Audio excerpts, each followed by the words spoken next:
This is Dianne Andrews in Black and White.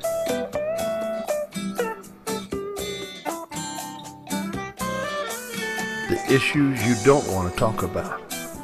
The arts and entertainment you need to know.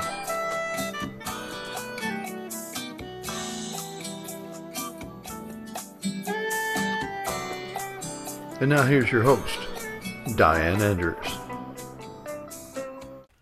Hello, I'm Dianne Andrews of Dianne Andrews in Black and White. Thank you all for being here today in the audience. I want to thank YouTube, and I want to thank you all in TV land. As I always say, I know you all are looking at us, looking back at you with your hair done, your high heels on, and all dressed up just to be a part of Dianne Andrews in Black and White. We've been on season break for about a month, but now we've come back. We just did Common Core last week, and we're going to be doing immigration. We're going to be doing gay rights, and we're doing some really impactful stories for you, some shows that tell you both sides. You know, in Dianne Andrews, between black and white, there are always shades of gray. But today we're going to do something called the Urban Game Changer. With that, I have two guests with me, and there'll be another guest coming. Dr. Everett Gibson is with us, and then we have Miss Sarah Holliday. And thank you again for being out there. You know, when Sarah is over an organization, Sarah is a good friend of mine. Dr. Gibson is a good friend of mine. I know a lot of good people. When Sarah mentioned about what the Urban Game Changers was doing, which is the organization that she's really the state president of here in Baton Rouge, I said, Urban Game Changers, let me look that up. There's a dictionary called the Urban Dictionary. So I went to the Urban Dictionary, and it was developed by a white guy named Alan Pickham, and so I wanted to know what game changers meant. But let me tell you a little bit, and I'm going to tell you what that meant, but first I'm going to tell you a little bit about my two guests that are very prominent people here in the city of Baton Rouge.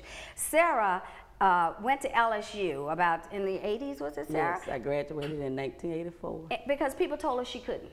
And she got a degree in criminal justice. Then she went on to Southern to get a master's in education. She's very active in the Republican Women's Party. What's your title there? The president of Capital City Republican Women. So she's very, very active in the Republican Party. And very active, she's a parliamentarian. I was looking at her, it's too long to talk about all the things Sarah has done. You worked a lot with judges, it seems like, too, in the judicial system. Yes. And again, we're happy to have Sarah here. But then over here I have Dr. Everett Gibson. Dr. Gibson's son is really more a friend of mine than Dr. Gibson is. Dr. Gibson is from northern Louisiana, a little town called Heflin. I'm from a little town called Marouge. So anybody I see from North Louisiana, I always say they got to be good people. Sorry, Sarah. But I always say they have to be good people from northern Louisiana. But Dr. Gibson, back in 1951, was it, that you went to, was that when you graduated from Southern or went to Southern? When I graduated from Southern. When you graduated from Southern was 1951 with a degree in mathematics. Now, I have a degree in mathematics, but I sure don't have a PhD in mathematics. I have an MBA.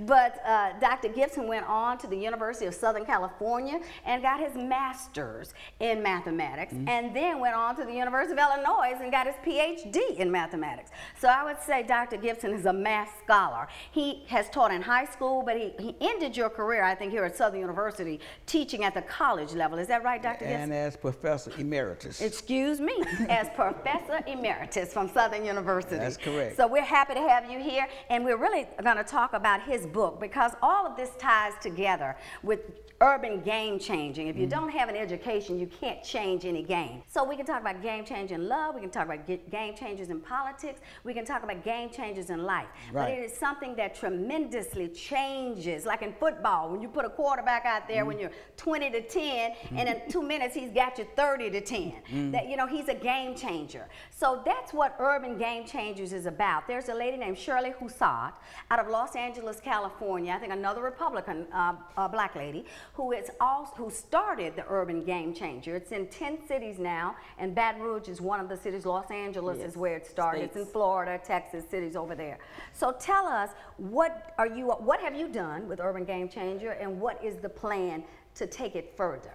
When Shirley contacted me a couple of years ago about Urban Game Changer, she was a frustrated Republican woman because of the distance that the Republican Party seems to have with blacks, with minorities. A lot of black people don't know Abraham Lincoln was a Republican, and a lot of black people don't know that he was a Republican. Yes. And So when she called me with the idea, certainly I had the same frustration right here in the state of Louisiana with the gap with minorities in the Republican Party. And the urban game changer is to bring unity to the community, to educate the community on the separation. Stop separating yourself based on party, because that seems to be a divide and a gap in everything. If you're a Democrat, you tend to stay under the Democrat and most blacks are Democrats. You know, 85% all blacks are Democrats. I'm an independent. And so the urban game changer consists of Republicans, Democrat, Libertarian, Tea Party, Green Parties, anybody that's living that wants to resolve problems in their community to be a game changer. So it encompasses the universal people. The universal everybody, people, yes. to keep that division away so that we could deal with youth development, education, any crisis that goes on in the community, and educating them about politics, how you can be a game changer in developing and pushing elected officials to make laws to change the rules. Because in the black community, again, 85% of most blacks are Democrat, and we do have a lot of people in power that are Democratic, but we still have, we've got mayors. You know, when Martin Luther King and everyone marched, we didn't have a lot of mayors. We've had, you know, senators, we have got state representatives, and we still seem to have the same problem in the urban areas. So maybe this is trying to fill that gap. And tell me how you're doing it. And we are going to partner with agencies in the community. One of them is going to be on July 18th at the Jewel Newman Center with Sophisticated Ladies having their back to school. We're going to hold a workshop. Now that's a Black Ladies charitable organization, right? Right. Okay. And we're going to partner with her and hold a Know Your Rights, the nuts and bolts of law. Partner with the police department to build a relationship with the community and the police officers, and try to educate our males and families what they should do, what they shouldn't do, how they should respond, how do you handle problems without all of the killing and shooting, go through the process, what the rules are. Because when you look at anything in life, you cannot play the game if you don't know the rules. Black people have got to learn you just can't get mad and get frustrated with people, because if you do, it may not be about being black. It could just be the policeman. I don't even like to say cop. The policeman could have a bad day, but I'm going to tell you, number one, when somebody's trying to do something to me, who's the first person you call? It's the police. Now, are there bad police out there? Yes, there are. But are there more good than bad? Yes, there are. And we need to realize that. But a lot of our problems is where the policemen are going, and people may not realize this. In Baltimore, 3 of those 6 policemen were black people, 1 black woman, 2 black men. In Charleston, those 2 policemen, the guy that shot the white man that shot the boy in the back and framed it, his partner was right there with him, was a black man. So it may not be an issue of just black-white. It's police, and they're bad police, just like they're bad talk show hosts. I'm not one of them. Just like they're bad Republican women, they're bad professors, they're bad in everything in life. So I did the keynote speech at Remington College 2 weeks ago, and I told those students, one thing you have to learn is humility and humanity. If you learn those 2 things, it will help you throughout your life. So just give me briefly, and then I want to get over to Dr. Gibson. Tell us, what's the plan? Okay, you're doing Sophisticated Ladies. What else are we doing? And we just want to educate. You know, this is a big election year this year, and we are going to try to galvanize the citizens and educate them to not just vote on party. You need to participate, get involved, and meet your candidates. And we want to try to instill in them, life is about relationships. Regardless about party, color, and all this. But learn what the people do. Just don't vote because they're Democratic, or just don't vote because they're Republican. Vote because look at the person's history. See what they've done. And see what they voted for. But to find out their heart, you need to look at their record of what they've done in their life. So hopefully we'll be able to kind of educate them into really participating and checking things out and examining clearly before they make a decision how serious this, we are really in a state of affairs. I want to point out, Sarah is also a breast cancer survivor, and she's got her pink bracelets on today, so we want to commend her and her work she does on breast cancer. Yes. Okay, Dr. Gibson, let's talk about Southern University, also my alumni. Okay, you decided to do a portrait of the history from 1880 to 2012. That's correct. On Southern University of tell us the history of Jaguar Nation is what it says, where the heart of the Jaguar begins. What does that really mean? First of all, I'd like to follow up a little bit on your conversation with Ms. Holliday. Okay. And if you look on the back cover, the first sentence I have said that Southern University is the sole mother, S-O-U-L, mother of the black middle class in Louisiana and the Jaguar Nation. With Grambling, I'm from North Louisiana, near Grambling. Are they going to be mad about that? Well, they shouldn't be, because Southern University is much older and much established school. Grambling has made a contribution. We're not saying all of the black middle class came through stuff, but it was through the black class began as coming through Southern University. Because of the first black governor, a pinchback, gave the land to Southern University to start New Orleans, correct? Well, he is the one that Southern University, if it was not for Pinchback, there would not have been a Southern University. He was the first black governor in the country. But what he did, I tell this story in the book, is that Pinchback was a Republican, and he cut a deal with Francis T. Nichols, the Democrat at that time, and that's how Southern came to be. But I chronicled that story in the book. Southern has a rich, rich, rich history, a glorious history, and we did this and so that we could chronicle. So people can see their history here and what Southern University has meant to the state of Louisiana and also around the world. We've got famous athletes. We've got famous, you mentioned Barranco, who owns the first, was he the first black Mercedes dealer? He is the largest in the country. Mercedes-Benz dealership in the state of Georgia. And he also owns banks and things like that. Right. So we tell his story, and we tell a story of 48 in some detail, but in part 2 of the book, part 1 deals with the history, starting in 1880. Part 2 deals with the achievements of the graduates, and what we do there is to chronicle about 48. We tell that story, and then we look at those who have gone on to get PhD degrees. That's not the only measure of quality, but it is a measure. If you can go to Stanford and Harvard and Yale, and first of all to get in, and then to finish and make a contribution. Even when I was at IBM, I was one of the top 10 black women, and people from Harvard and Yale and everything worked for me. So once you get into corporate America, it's not who you know, it's what you do. Yeah, you got to know. And that's the way it should be. That's what you know. Yeah, it's what you know and what you do. That's right. You perform your job. So tell me, where can they get this book? Well, it's available on my line, sujagnation.com, national website, and also any reputable bookstore.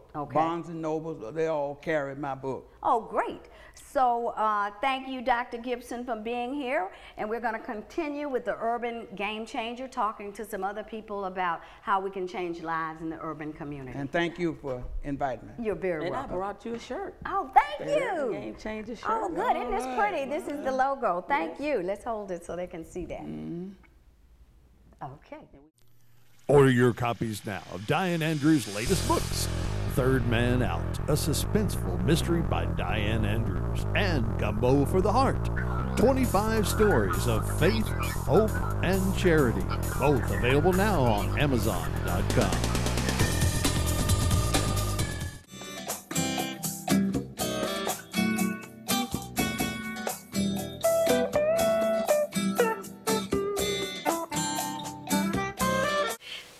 Dr. Mason, for granting me this interview. Dianne Andrews from In Black and White. This is going to be an interview called, part of a show called The Urban Game Changers, and I definitely think that you are an urban game changer. I am a graduate of Southern University and am very impressed with in your tenure, the 5 years you've been here, of the things that you've accomplished, because I know here it takes a lot to get things accomplished. I'm impressed with the online college that you've accomplished. Number one, if you all look around at this beautiful room we're in, this is now called the Donald Wade House. And he was the president of the Alumni Association for many years, I think, Dr. For a very long time, and he ran Alumni Affairs. It was very well respected and well known and well loved, and we thought it was appropriate to name this facility in his honor. In fact, there's a little Donald Wade Museum on one of the wings here. If you come by, you can take a look at it, right? Yeah, I've seen it at some of your functions. Yeah, I've been in. It's very, very nice tribute to Donald Wade. But you've instituted, since you've been here, and I know you're about to depart Southern University, you were here for 5 years. This house was closed after Gustav, the hurricane, and you used FEMA money to get it back reopened in your tenure. And it just reopened, I think, this year. Was it, or was it last year? About 2 months ago. Yeah, about 2 months ago. It reopened. We had our first event here and it's one of several facilities that are coming back online because it's been a real struggle trying to get these Gustav projects done with the slowness of the FEMA money. Right. But there's been 2 or 3 that have come back, and 2 or 3 more scheduled too. Right, and people need to understand it is hard work, even to get the government, which is FEMA is a part of the government, to give the money to do these projects, and you all got it done. So I want to thank you as a tribute to you and to your staff for working so diligently, because it is one magnificent piece of property out here, and it's one beautiful home and beautiful interior. Did you use an interior decorator, or did someone Yeah, else? we did, and we had a lot of input from board members and individuals, and you know, this is the highest point in Baton Rouge, the Bluff, as you know. I didn't know it was the highest, It's called the Bluff, and you can't see out the window here, but this is a beautiful view of the river. It is. Right where it turns Yes. from north to south. And we have a lot of great events here. Right, it is beautiful. I think this is, I didn't know it was the highest in Louisiana, in Baton Rouge, but I did know it's the most beautiful view I've seen of the river, including downtown. This is the most beautiful view. It's very nice. Now, you started and you've implemented, I know we've had cuts, as every university has, as every budget is being cut from government, from the federal government to state budgets. As we were discussing earlier, I believe that we have to find other ways to make money and not just depend on the government for all the monies that we get, because it's going to get tighter and tighter, I believe. I don't think the economy is going to get that much better anytime soon. Yeah. Well, you know, the whole model for higher education has changed. We used to get most of our money from the state. Now it comes from tuition, which means that it's a highly competitive environment. And we've been doing a lot of things over the last 5 years to enable Southern to be more competitive. The other thing, though, in terms of let's talk about some funds, of those things. Okay, good. Yeah. All right. Okay. Well, some of the things that we did was, for example, get approved a consolidation of back office operation, which saved about $2 million, reduced expenses, things like accounting and IT. We didn't need 5, we just really needed 1, so we moved them together, human resources. You know, we started an online college. Right. We didn't have any online degree programs, full degree programs. And now there are 200 students enrolled in it, I It's think. a little over 200 Over 200. now, but you can get 6 degrees from Southern without ever coming to campus. So And I didn't know that. Completely on Yeah, campus, so that's right. wonderful. We're competing with all the other online, because Americans' lives are so busy that most people are doing online, a lot of people. Well, a lot of doing online, and it's really for people who are in the workforce, Right. and a lot of them didn't get their degrees, and now they're trying to get their degrees so they can get promotions and so Right. forth. Now, do you expect that to go on to master's level programs on We your actually online? have a You do? master's level in the EPE public policy, Okay. a master's of public policy, and I expect that we'll have another one probably in computer science before it's all said. Oh, that's great. I got my We also mathematics degree. We also have MBA. We have Oh, an MBA yeah, I have online an as MBA. well. Oh, and that's my, a relative of mine your is brother head, my runs the brother's head of program. the MBA The program. College it's of a Business, business, and he's yeah. done a good job with that. So I Yeah. think that'll grow and continue to expand, and it's really important from an enrollment point of view, Right. because you need the resources from the tuition. And that's really one of the, for the university, the cheapest way to provide education and the most profitable for the university, isn't it? Well, you don't need a lot of infrastructure. All Right. you really need is technology. Right. But you still have to do things like process financial aid, process Right. admissions. But from an efficiency point of view, you think you can grow the numbers very quickly at a relatively modest cost. Now, do you think there needs to be more publicity about it? Because I don't think a lot of people know Southern has an online. You know, it's a mixed bag there, because if you do the publicity, you have to have the infrastructure in place to ratchet up the work Right. that goes behind the scenes, right? Because these online degree programs have 8-week terms, so everything moves very fast. Right. So we've been a little hesitant to market too much, because I'm not sure that we're ready yet to handle the volume, Okay. but it'll grow slowly over time. And then the other program we have, which is really a winner for us, is the College Connect program, where we've taken our community college in Shreveport and actually expanded it into New Orleans and into Baton Rouge. Into the actual campuses here. Onto the actual campuses. So a student now who can't meet the admission standards, say in Baton Rouge, can come in through the community college, live on the campus, live like a 4-year student on the campus, and once they get the developmental courses and 18 credit hours, they automatically move on to the 4-year campus. And I think that's wonderful, because you are with BRCC, we know how quickly they're growing. We know they're in a pivotal location in Midtown, Mid-City Baton Rouge, and I think a lot of people like that, but they don't have housing, I don't think. It's all off-campus housing, right? Right, that's right. Here, the students live on campus. In fact, a lot of them don't even know they're community college students. They're so integrated into the four-year Right. life. And it seems to be working well. We have 1,000 students that we would have lost to some other schools, but that stayed in the Southern system because of this College Connect program. Now, I know you're originally from New Orleans, and Yes. you went to school in New York at Columbia, undergrad, and you are a JD, you're Yes. a lawyer By training. by training, and you worked at Tulane for many years, and then you were 10 years at Jackson State I did, University yes. as president and left to come here for 5 years you've been here. Yeah, I've been at this a long time. Yeah. I have. And- Started out at the bottom ranks and worked my way all the way up. And now you're going to University of District of Columbia, Yes. up in Washington, D.C., a little smaller university that's in trouble, and that's what Dr. Mason is known for. He's known for, let's go, send him there. He's not the hatchet man, but the man to get it fixed. Fix-it guy, The fix-it guy, yeah. So D.C. is a nice area, and you've lived on the East Coast before, so I'm sure you will enjoy I that will. In area. fact, I was thinking, all the traveling I do these days is to D.C. Yeah. But if I'm living in D.C., that means I won't have a whole lot of traveling to do. Well, maybe you'll be coming back here to visit us sometime. Well, I You're still from have New family Orleans. in New Orleans. Yeah, My yeah. folks are still in New Orleans, and the University of the District of Columbia is it's the other HBCU system. Oh, is it? Yes. So that's a black university also. Or it's an HBCU, yeah, and Mostly. it serves the District of Columbia and the Northeast corridor up there. But the thing that's really attractive about it is that it is mission-driven to serve the underserved. Okay. So, for example, the law school has all of these free clinics for poor people. The Ag Center, has extension work that they do in the District Do of they Columbia. get grants to pay for these kinds Well, of they things get since they're in grants, D.C.? but it's also funded by the district. It's funded Okay. by the district and by Congress. Mm-hmm. So there's a lot to work with there. We just need to do some adjusting and fix a few things. And I think, Southern will have a run for its money as the HBCU system for the country. Okay. But one thing I did want to say is, as we were talking about funding being cut, from state and federal levels, that I had suggested to a couple of professors and other people here at Southern that maybe we need to do tailgating with a purpose, as you call it. Sure.